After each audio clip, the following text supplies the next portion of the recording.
Hello, everyone. Sorry we're a few minutes late. We had technical difficulties, but we put together our 150 plus years of wisdom and figured it out. And today I was not supposed to be here because I had to help a friend that was having some surgery, but I happened to get home um, just at just in time to do this event. And Iris, who was going to do the interview for me, is here. Iris Goldfeder. She is the CEO of Gas Stove Creative and also another 50 over 50 woman. And today we have an interview with Noreen Braman, and I'm really excited to bring her to you today and introduce her. And Noreen is all about the healing power of laughter. She's a speaker, author, and founder of the Smile Side of Life, Laughter, and Happiness Club. After a few rounds of reinvention, including a contentious divorce, corporate downsizing, and facing midlife issues, Noreen took her skills as a strategic communications professional, humorist, and performer in a new direction. Inspired by a conference called Can Humor Save the World? She became a certified laughter yoga leader and didn't stop there. Continued um, she has continued her impact with laughter and all that she does. And she teaches people how they can um, combine laughter, business, well being, and bring all of that into their lives. So, welcome, and really glad to have you here today.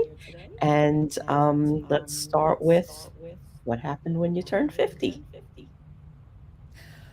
Well, that was quite a year. And it made me have to rethink my whole life. And it set me on this path.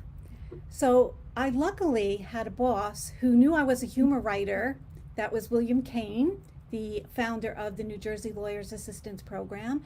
And he got something in a fax. Remember the fax, And it said, your counselors can help your people in recovery with laughter yoga. And he said to me, I don't know what this is, but you're the only person in the office who writes humor and might have a clue as to what to do for this. So that's what I did. And that's what started me on this path. And over 50, I have found that you do end up having a reassessment of your personal mission and vision. That your younger years may be full of striving and achieving for looking for money and success and all that. And while you still want to be successful, I think there's something not magic but important about that midlife part of your life that tells you what is it that you really wanted to do? What is the thing that really makes you happy, really feels like you're giving something to the world? And I have found it through laughter wellness. That's amazing. That's amazing.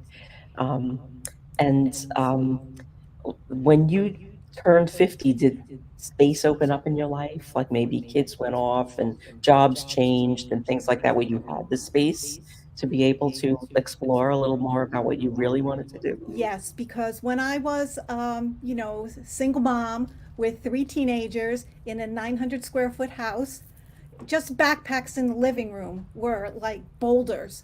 So they got off to college. They started on their way of their things. And one day I looked at my dog and my cockatiel and said, "Hey, it's just us." So that's where I started. And at the same time, or within a few years after that, I actually met someone who became my partner. We've been together for 13 years, who completely and utterly supports this.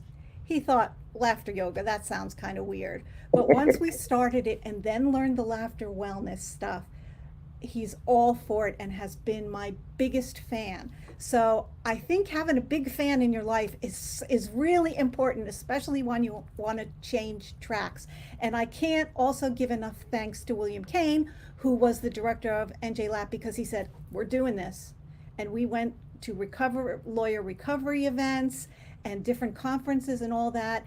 And I'll tell you, you haven't lived until you can get 200 lawyers dressed for court to stand up and laugh with each other. And I'm not a comedian. It's not about jokes. It's about learning it as an exercise, about getting those endorphins released from your brain. Because, you think that your brain is the boss of you. Your brain is not the boss of you. You are the boss of your brain. And you can fool your brain into thinking, okay, I'm smiling, I must be happy. I'm laughing, something must be funny. And it releases all those good hormones, including endorphins. And That boy, it has taken off in the lawyer community. I'm doing something in January again. The Attorney General's office has had me back for 3 times, and their evaluations made me cry because, especially after COVID, people were so grateful to have interaction, and this even works over virtual because I can give you the eye contact that other people aren't giving you, and you can look at me and we can laugh together, and it's almost like a personal thing. Even Hmm. though there's maybe 50 people on the call, I'm looking right at you. You remember Romper Room when she had that? Yeah, That's what I feel like when I do that. that's and great. it's so true that, and I'm echoing, I can hear it. I'm gonna move over here, but it's so true that when people can tell when you smile on the phone. It's like it's such a mood changer because you could be on the phone and you can be like this, but as soon as you smile, it like lightens everything up and And it you gives like this complete right. It raises everything. And so I could see how the laughter piece, I never did it. A friend of mine did laughter yoga, and she's I haven't done it yet. It's probably on my list, but she said it was one of the best things she ever did because you just, like you said, it releases all of those endorphins. And I would pay to be in a room of lawyers that are laughing at each other. I just want to tell you that now. So yeah. that just sounds amazing. So the things that are involved in are just learning to make laughter sounds, using pranayama breathing, which is a standard of yoga, breathing in through your nose and out through your mouth, getting that oxygen into more parts of your body than just here, where we're breathing most of the time, getting it into your lungs, getting it into your diaphragm, and then expelling that air with a laughter sound. And for some people, just the act of doing that tickles them so much they just burst into what they call genuine laughter. However, if it doesn't work for you, you just continue to make the sounds, your brain doesn't know the difference. And when you talk about smiling, there's something that you've probably all heard about.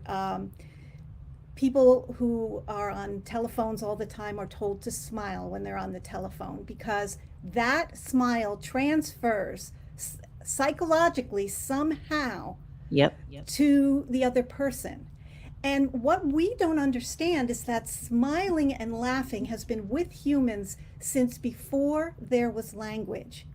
So one Neanderthal group would meet another Neanderthal group, no language, few sign things, but they don't know each other. Our sign for this means something than it means for you. And somehow the limbic brain, the primitive brain, decided, okay, maybe we're going to show our teeth. Now, in other animals, showing teeth is aggressive. Right. But for humans, it shows friendliness. Some people think it's even why our canine teeth shrunk. So, anyway, one group meets another group, and they're like, ha, ha, ha, ha, and these sounds came out and let people know we can work together, we are friendly. And most recently, we found out that upper primates do this. It's part of their social development to try to keep peace, the chimpanzees and bonobos.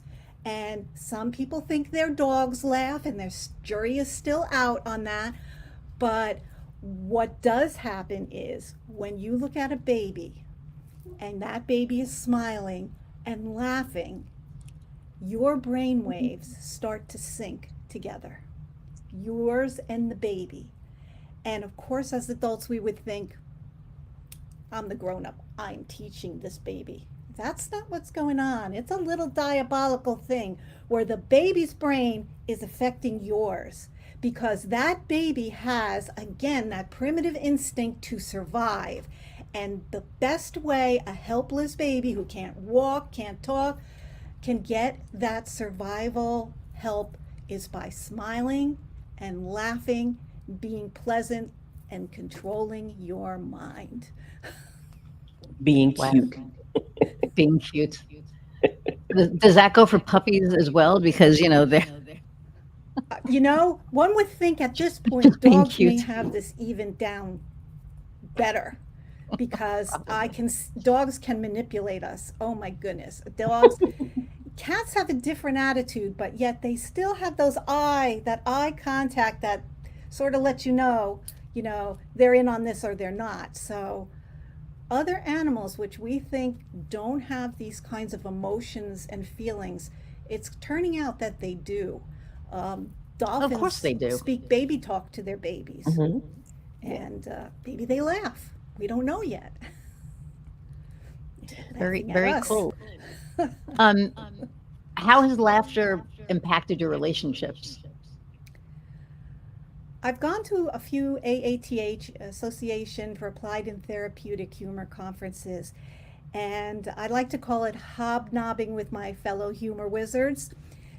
And I have to tell you that I have seen more beautiful relationships, personal relationships, friend relationships, love relationships among these people because laughter is a genuine part of their life. Mhm. And I wrote an article for 30 seconds about are you a lover or a laugher? And I can just tell you from personal experience that laughter can actually be an aphrodisiac. And it bonds you, it makes you feel close to each other. And my nephew, when he was about 8 years old, he said to his mom, I really like Aunt No. They call me Aunt No. And she said, why? And he said, well, because she's always smiling. When you hear things like that from a child, it's so innocent, but it really, I cried over that. I cried over Yeah. that. And so I think laughter has helped me hold things together when things were not funny. I've built my resilience through laughter. And again, going through a divorce, going through some health things, that laughter holds me over. And we know once we start laughing after some kind of bad situation, you're healing. So Yeah. laugh And in your my wife and I relationships. laugh all the time, and it's funny because, you know, things have gotten bad. We've had some hard times, and we always manage to be able to laugh. And we look at each other and we're like, like, how do we even, do this? But, this year is 20 years. And I just did thank you. I just did a post on Disney that if you want to know if you're going to make it to 21, go to Disney for your 20th. But even there, it's just laughter is, I think it's like you said, it's very healing. And when you have somebody laughing with you, it's infectious. And she has like such a laugh that like we end up laughing for like 10 minutes and we're like, oh my God, I can't breathe. We have to, stop. Um, so so I love that I just love that this has been such a healing part of your journey. And that you were able to find this. So It's been amazing, and it's made me where I talked about, you want to reassess your mission, vision, purpose, and all that. I want to share this with as many people as possible. And there's always someone who says, we are not children, we are not laughing. And okay, those aren't my but people. twice I have had that grumpy person say that to me, but sit in the session the whole time. Mhm. They're not laughing, they're not participating, but they're there. So I think something was getting in right to them, whether they want to admit it or not. Oh, there was another part of them that you were speaking to that was, outside of their brain. Mm-hmm. Mm-hmm. Yeah. You were Maybe they speaking went to their back to their house or their room and they laughed there. No one sees me laugh in person, but go home, laugh like Yeah, and crazy. anybody who like doesn't want to laugh, I mean, you got to be miserable. Um, so we understand you work with lawyers. So what's different about teaching them the value of a good belly laugh? Because I know some lawyers, and some of them are fun, and some of them not so much. So So, lawyers have various personalities, just like everyone else. They do feel they're very serious people doing very serious work and are very careful about not giving the impression that they're not taking their work seriously or they're not helping their client. So it can be difficult for them to let go. Unfortunately, one of the ways that lawyers and other professionals, physicians, all people who are working with very high level stress caseloads, hey, let's go hit the bar, let's go have some drinks, then we're going to laugh. And with the New Jersey Lawyers Assistance Program, unfortunately, we are helping people who that becomes uncontrollable for them. So studies done from 2015 until today have shown that lawyers and physicians may have a higher level of alcoholism and stress because of this. It sometimes feels like the only way you can get a break. So I always tell them when I have a program with them that lawyer's assistance is confidential. I can't say I saw any of you in here laughing, and you can't tell anyone you saw so and so in here laughing. And they usually start to relax like that. And with a little bit of storytelling about, some personal things that happened to me, and they do seem to loosen up. And when they get it, they get it. And I'm not going to say it's 100% because there's going to be an 80-20 of anything you do, anything that you're teaching. 80% of the people are going to get it or be polite. 20% of the people, their boss made them come there. They wanted to go to lunch with their friend, and no matter what you do, you are not going to make them happy. And that's what I learned from the Association for Applied and Therapeutic Humor. So, yes, I have learned over the years how to tailor what I say and what I do to lawyers. If I go to a group of recreation people who have run recreation programs, we do things a little differently.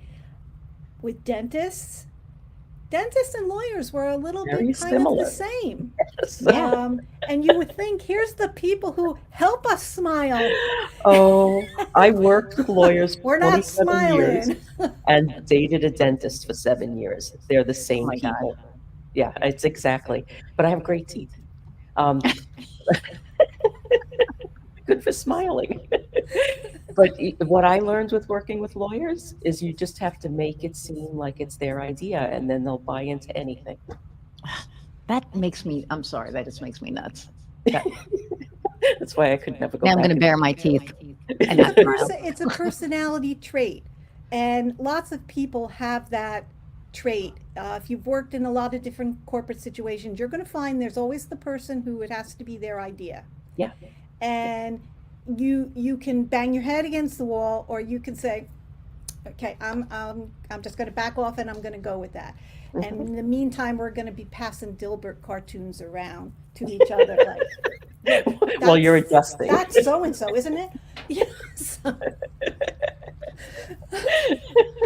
That's so That's funny. that's You know sharing what? that kind of stuff in a workplace The question that helps. comes to mind for me is like you have a professional background of, communications and speaking and, working, as a consultant or the various things that you've done. How do you combine the two? Like, how do you like take the parts that you took from your previous career and like bring the laughter in and, marry all of these pieces together? So there is room for laughter in just about anything we're doing at a proper time. I gave a presentation to the National Association of Government Communicators. They wanted me to do a presentation called Humor in Government Communications. That's an oxymoron. Well, what I found was this thing that was being passed around in national parks with a picture of a coyote. I don't know if you saw it because it was in the internet, but underneath was like, do not approach if they have dynamite. Do not approach if they have a box from Ajax, or do not Acme, approach if If they have he's an got a anvil. jetpack on his back. And it was all the things of why you should avoid coyotes. And that was my introduction to humor in government communications. And you can do that where appropriate. It's why I go and help people learn, okay, you can do this here. You can make this funny here. You can point out the absurdity here. But, okay, there's things that we have to be serious about. But if you make everything really serious, nothing's serious. Well, yeah, nobody pays attention. The humor Right. becomes a pattern interrupt. Right.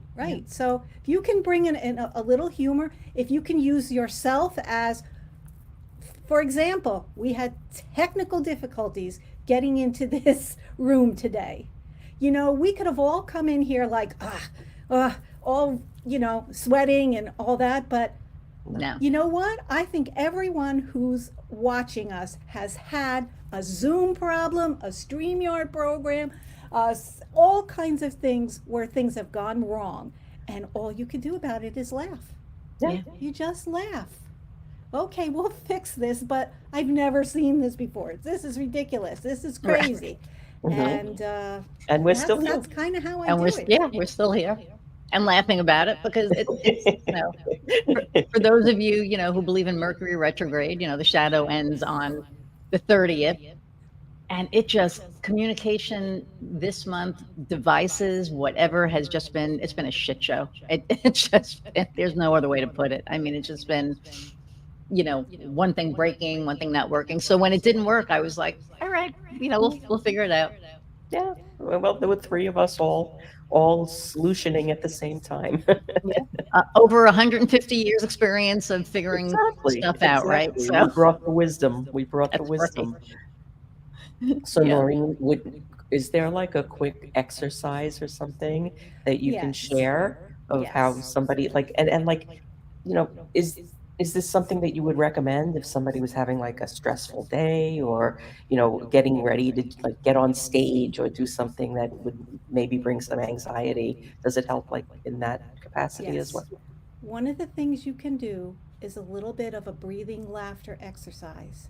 Now, it can be done two ways, because I understand if you're in your office and you're getting ready to go somewhere, you don't want somebody coming down the hall and saying, oh, we don't laugh in this building. So first I'm going to explain what it is, then I'll show you how to do it quietly.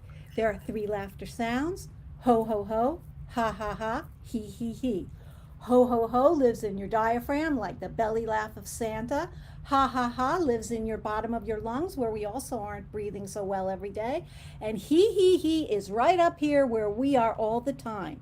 So what we're going to do is we're going to use a pranayama breath, in through our nose, out through our mouth. Vocalize that laughter sound, in through our nose, out through our mouth. Vocalize the next sound, and then the he. And the most important thing, which I sometimes forget, is then you look into your camera.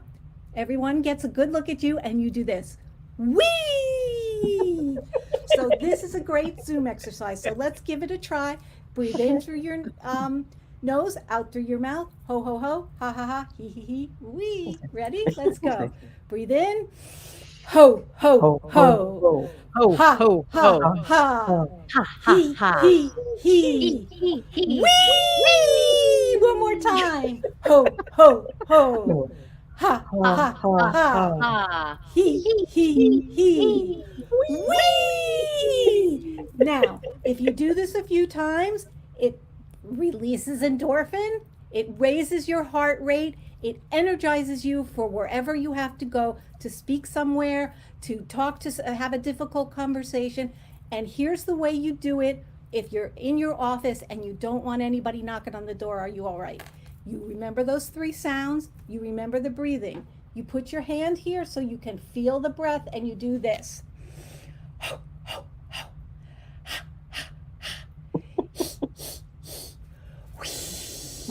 Try it.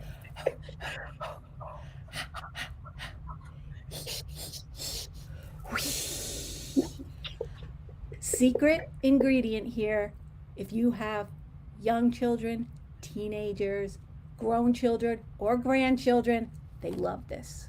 Yeah, They love this. So that's one little trick, and you can that's learn a lot amazing. more in a Awesome. big, giant group.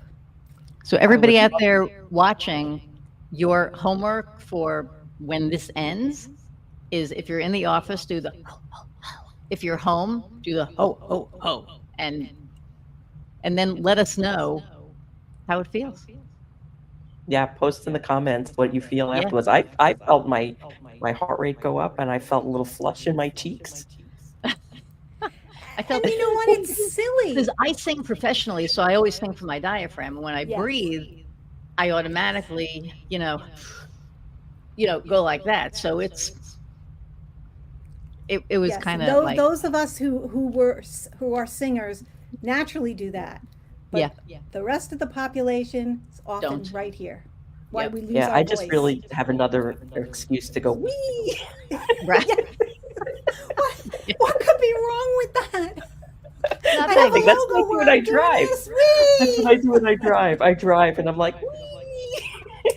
Okay, so here's just one other trick, especially for those of you who are in New Jersey. Carry one of these in your car. Somebody cuts you off, gives you the Jersey salute. So Two don't things do this can when you're happen. driving. Do the nose thing. Yeah, they get away from you because you're unstable, or they laugh back at you. Right. That's not necessarily a bad thing. No, it's not. No, Not in traffic. not New Jersey and New York, that's for sure. I'm Lafayette, Indiana, so there's. It would probably Yeah, work but you're here too, though. you're representing.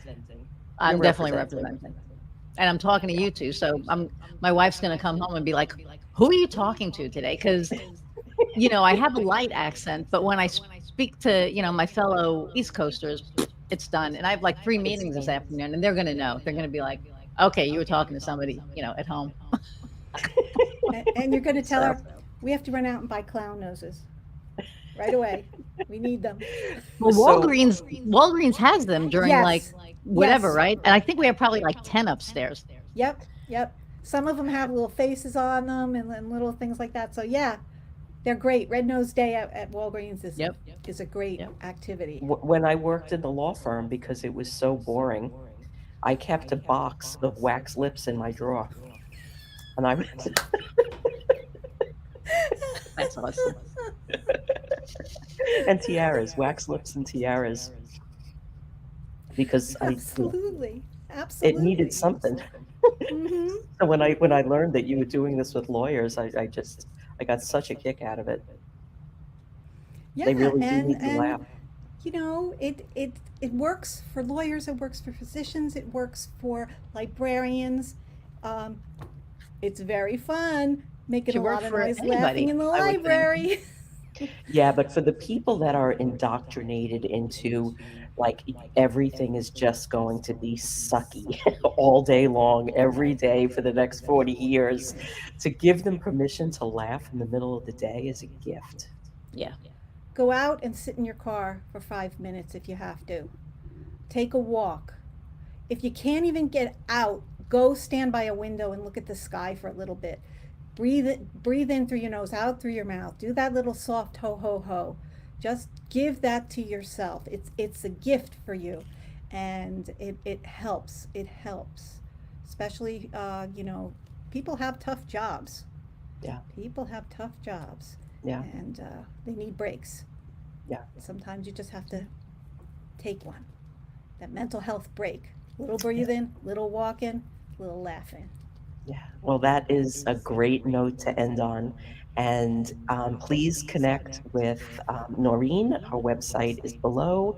You could also find her on the Real 50 Over 50 website, and share this interview with friends who can, family, relatives, Anybody who can use a laugh. coworkers, anybody who needs a good laugh, and get out and get your red noses, and then go wee. I think we And should end it on that. 1, 2, 3. wee. Whee! Whee!